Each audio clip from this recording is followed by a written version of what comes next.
तुम्हें किस चीज की कमी रखी है? लेकिन थोड़े ही सालों में तकदीर बदल जाती है। शशि का ससुराल गरीब हो जाता है। सब बिकने के बाद शशि अपने पति, बच्चे और सास के साथ किराए के मकान में आ जाती है। मैं कोई नौकरी करना चाहती हूँ दीदी। अरे, इतने बड़े घर की बहू थी शशि, तुम नौकरी करोगी? नहीं नहीं नहीं नहीं। नहीं करूंगी तो घर कैसे चलेगा? बच्चों को भी तो पालना है ना। तभी शशि का भाई आ जाता है। शशि, ये ले राशन का सामान। किसी भी तरह की कोई भी जरूरत हो तो बताना। भाई, अब मैं नौकरी करूंगी। देख बहन, वैसे तो मैं तेरे साथ हूं, लेकिन हाँ, मैं ये भी चाहता हूं कि तू अपने पैरों पर खड़ी हो जा। शशि को एक प्ले स्कूल में छोटे बच्चों को संभालने की नौकरी मिल जाती है। एक दिन, शशि, मेरे स्कूल को अब तुम संभाल लो। मैं कुछ दिनों के लिए अपने बेटे के पास जा रही हूं। लेकिन प्ले स्कूल अकेले मैंने कभी नहीं संभाला है। अब ये सब मैं नहीं जानती। इतने महीनों में तूने जो देखा, बस पूरे आत्मविश्वास के साथ उसे करना। शशि नीलम के जाने के बाद पूरे 1 महीने उसका स्कूल अकेले संभालती है और फिर एक दिन आता है जब वो अपना खुद का स्कूल भी खोल लेती है। वाह शशि, तुमने आज मेरा सर गर्व से ऊंचा कर दिया।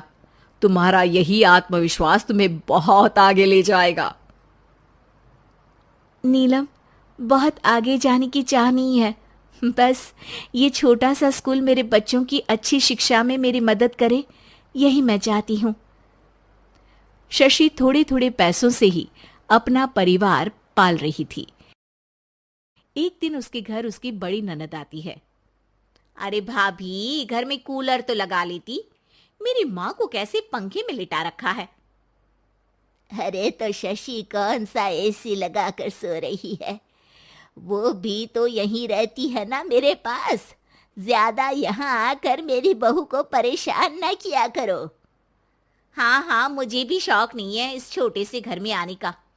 मैं तो बस ये बोलने आई थी कि मेरे बेटे की शादी है तो ननिहाल का जो नेग होता है वो ले आना।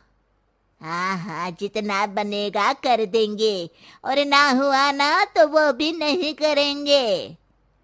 तभी शशि बोल पड़ती है। अरे नहीं नहीं माँ जी, रीटा घर की बेटी है। उसके ससुराल वाले उससे शादी पर पूछेंगे कि मायके से क्या मिला।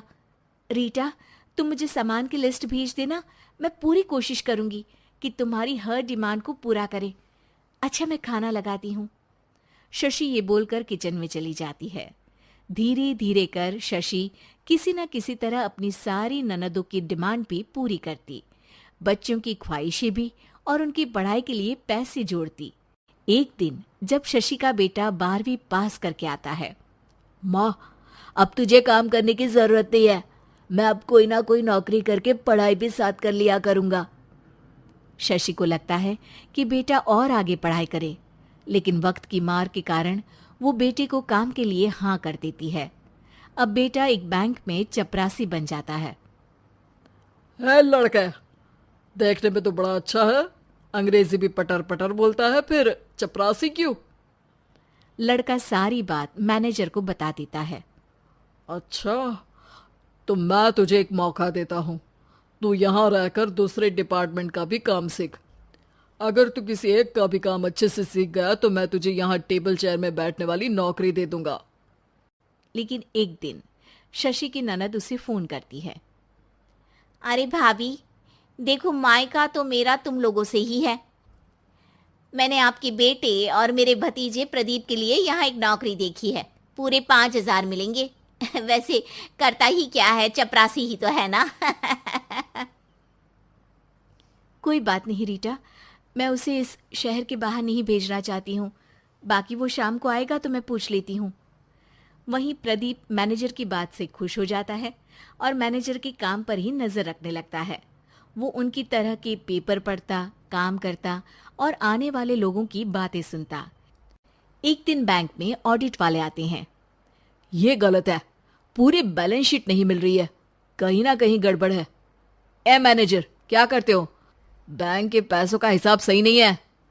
मैनेजर के पसीने छूट जाते हैं। तभी प्रदीप वहां जाता है। अब क्या मैं ये बैलेंस शीट देख सकता हूँ?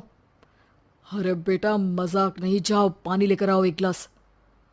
प्रदीप मैनेजर को पानी लाकर देता है और फिर ऑडिटर से कहता है, देखिए सर, मैं आपको बता सकता हूँ कि कैसे बैलेंस शीट को आप लोग गलत तरीके से जोड़ रहे हैं। ऐसा बोलकर प्रदीप एक एक कर सारे डाउट क्लियर कर देता है। अरे हाँ, ये तो पॉइंट हमने देखे ही नहीं थे। गुड, कौन है ये बच्चा? तभी मैनेजर बोल पड़ता है, अब हमारे यहाँ अकाउंट में नया आया है। ऑडिटर के जाने के बाद, वाह प्रदीप, आज तो तुमने मेरी नौकरी बचा ली। और आपने भी तो मेरी नई नौकरी लगा दी अकाउंटेंट की। बस फिर क्या था, प्रदीप ने एक बार जो सफलता की सीढ़ी चढ़ी, बस चढ़ता ही चला जाता है। फिर एक दिन शशि की ननद, अरे भाभी कैसी हो? घर को तो बड़ा ही सुंदर चमका रखा है। अरे बेटी कैसे आना हुआ? तू तो इस छोटे से घर में आना भी नहीं चाहती थी, कोई खास काम है क्या? अब हाँ, वो माँ, मेरा जो मजला बेटा है ना, वो अकाउंट से पढ़ाई कर रहा है, तो प्रदीप से बोलकर उसकी भी कहीं अच्छी नौकरी लगा दो ना।